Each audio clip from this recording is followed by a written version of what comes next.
Hi everyone, this is Mel Nieuwenhuis. Let's talk a little bit of hickory golf. Now today I'm going to demonstrate how to remove this club head off the shaft. Now this is what's called a Wilson Special, hand forged, and it is a mid-iron. And what I'm going to do is I'm going to remove the club head off the shaft. And as you can tell, there's the pin that holds it together along with glue, right? Back in the day. I was curious to know what kind of epoxy or glue they had back in the day. Now, I don't know for sure, but it looks like the original pin that's in there. And for the first time in 100 years, this will be separated. Ooh. Well, anyways, this is going to be fun. It's fun taking things apart. And so I'm going to show you the steps on how I do that. And if you notice right here, I've got a handy club head holder. And what's good about it is, being a garbage man, I like to find things off the garbage road and reuse things. And so I have a block of wood, which I got out of the dumpster. Then I have these metal pins, if you can see. I put 20 pins on this board to be my club head holder. And then all here are all the shafts that are neatly in one spot. And you know, maybe I ought to patent this thing, and maybe I can make a few bucks on this. Something to think about. But anyways, because I have lots of wood I can get, and I have lots of these pins that I could build some. That's something to think about. All right, so let's get started. Now, as I showed you, I'm going to remove the pin, and so let's get started. So I use this vise, and I have this cloth. Actually, this is a fabric piece. I've got probably about 100 of these fabrics that I got off the garbage route, so they were free. And so after enough use, then I'll just toss it and put on a nice one. As I have some displayed here for my tools to sit on. Anyways, so it's nice and secure. And so what I use is a 1/8 punch, the size of 1/8, because that's the size of the hole, or where the pin goes in. And I use my persuader. And so let's get started with that. But now, before I do that, I'll use a marker, and I will mark where the pinhole is on the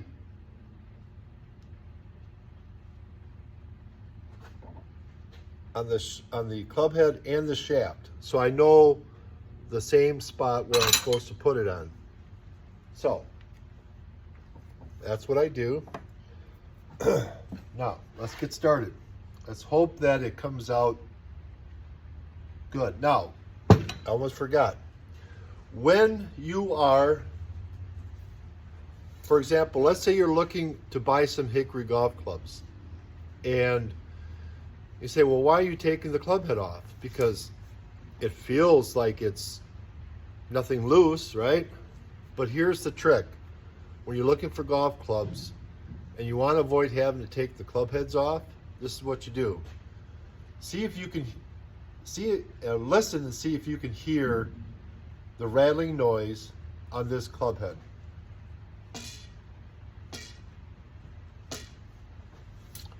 If you hear that noise, then you know that something is loose here in the hosel. Even though I twist it, it might be tight up here, but it's looser down here.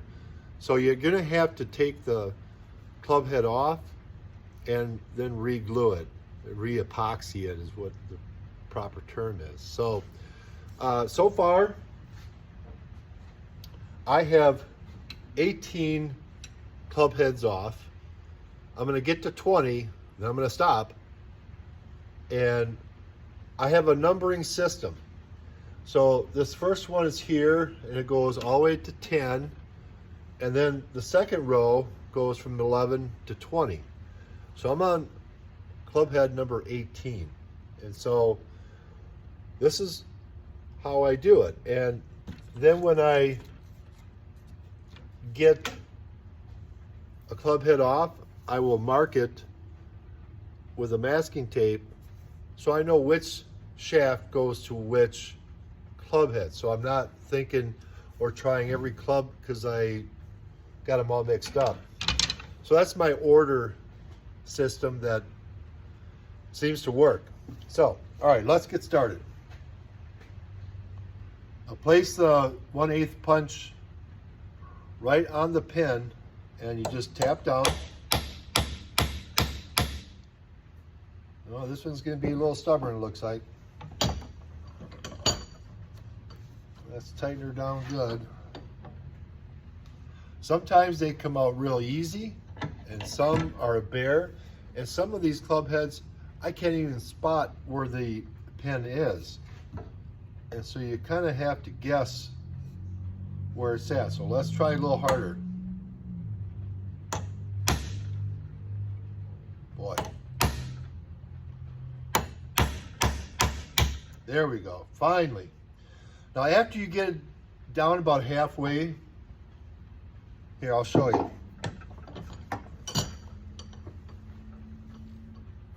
See how it's good, about halfway through. Now, what I do then is, after I re-tighten it here,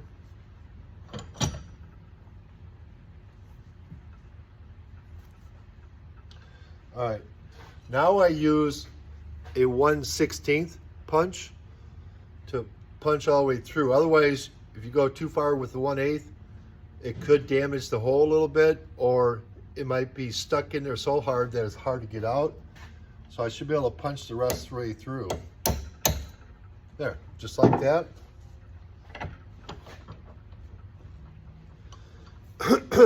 And now you have a clear hole through the shaft. So now what I do next is I try to do it by hand to knock off the club head. Voila. So if you can kind of see, I have the black mark there and the black mark there. So I know that's how it goes back on the same club. So after I do that, you need to clean out the hosel. Now I have these the sander thing with like a cone shape, and I got this at Harbor Freight, and I've got probably 25, 30 of them in a package. So this will last me a long time if I do a lot of cleaning out hosels here. So if you can look inside, if you can tell inside, it's got the old epoxy or glue that was 100 years ago. So it needs to be cleaned out. So a device like this works wonders. So I'll just start it.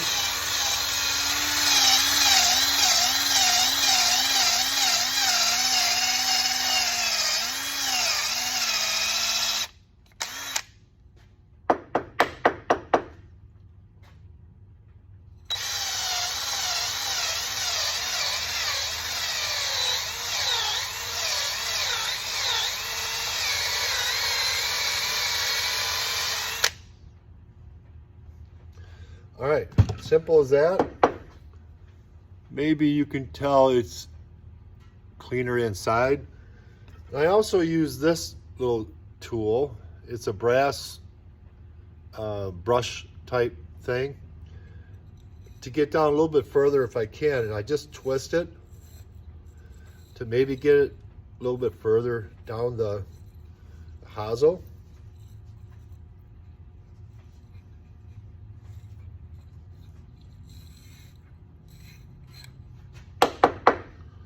All right, so there you have it. Should be cleaned out.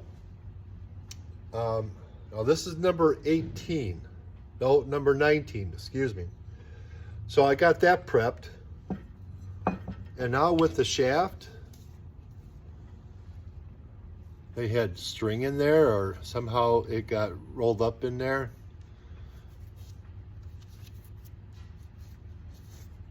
Yeah, they had string in there, probably to make it a little bit thicker when they, and maybe it holds better if you whip it a little bit and then put the epoxy in, and you know, that's what they must have done back in the day. So what I do with this section here is I'm gonna rough it up with a file and just get some of the little bit of the gunk off that might be on there, and kind of rough it up so that when I epoxy it back together, hopefully it'll hold better. So I just use a simple metal file here. I don't do a lot of sanding per se, or filing off, but just to rough it up a little bit.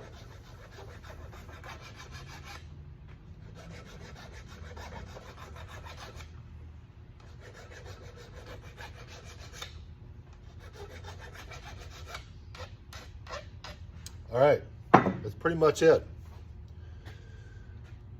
This will be ready to be reattached, reunited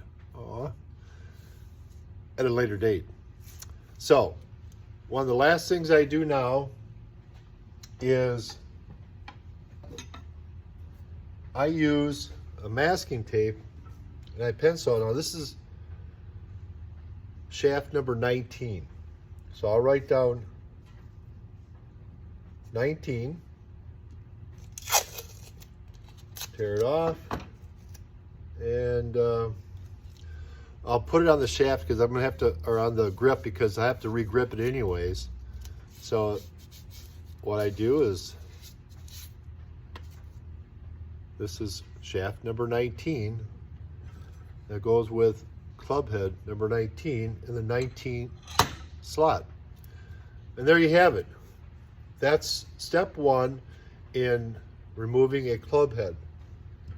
Now in step two, and what I've also been doing, let me point this out, is I'll have this number 19 shaft, and I'll go to every club up to 18 to see if it fits number one. See if it lines up correctly. Nope. As you can tell, there's a big gap there. So this would not work unless I were to cut it shorter, try to match it up, line it up. If it doesn't, then I have to drill a hole through here if I wanted to use this shaft. That's a whole nother ball game right there. But all the shafts that I have that I've taken off fits the one I took off, obviously. But I also, there's a few of these clubs that will fit other club heads. And so if you like the shaft, but you don't like that particular club head, or if you don't like the shaft, but you like the club head, then you could intermix and use a different club head. Now, what I also do is, all right, so the numbering system works really well. Here's shaft number one that will fit on club head number one. And of course you see the lines that I have, and so now you just match up the lines.